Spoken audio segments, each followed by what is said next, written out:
আওয়ামী লীগের ডাকা যে সকাল সন্ধ্যা আমি আগামীকাল না আলু এখন শুরু হয়ে গেছে। আরেকটা আপনারা এবারে এনশিওর করবেন যে নেদারল্যান্ড থেকে যে আলুর বাক্সগুলি আসতেছে ওই বাক্সগুলির মধ্যে দাম থাকে। স্যার, একটা বিষয় যে একদিকে আমরা আলু নিয়ে তো আপনি কথা বললেন, কিন্তু এর মধ্যে দেশে নির্বাচনের শিডিউল ঘোষণা করা হয়ে গেছে।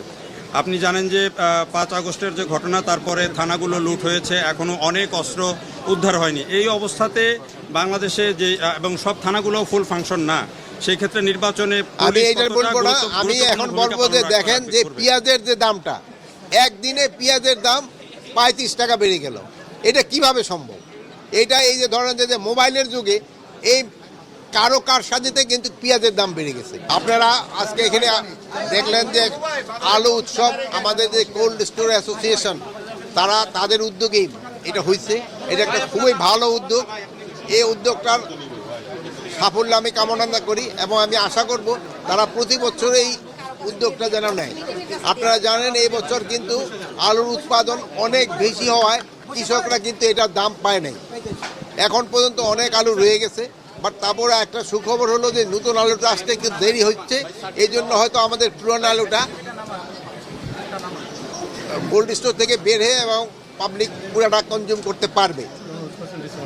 আর আমি আরও অনুরোধ করছি ডিসেম্বর পর্যন্ত যেন আমাদের এই কোল্ড স্টোর মালিক অ্যাসোসিয়েশনদের যে তারা যেন কোল্ড স্টোরটা ডিসেম্বর পর্যন্ত 31শে ডিসেম্বর পর্যন্ত খোলা রাখে।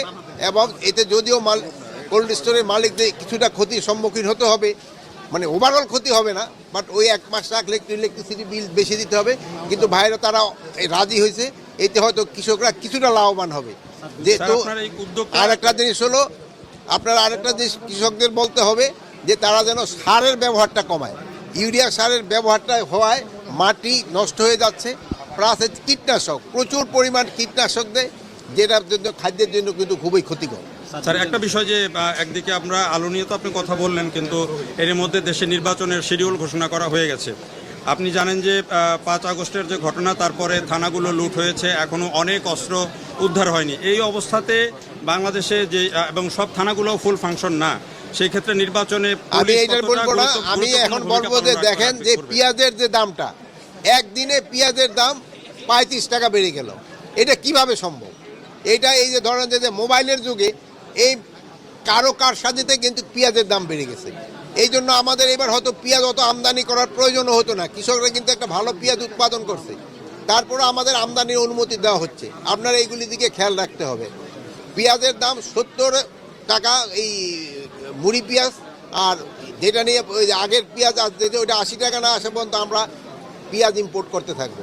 আর আজকে শুধু কৃষির ব্যাপারে আপনারা প্রশ্ন জিজ্ঞেস করবেন, ভাই একটা প্রশ্ন করছে, এটা আমি আরেকদিন উত্তর দিই।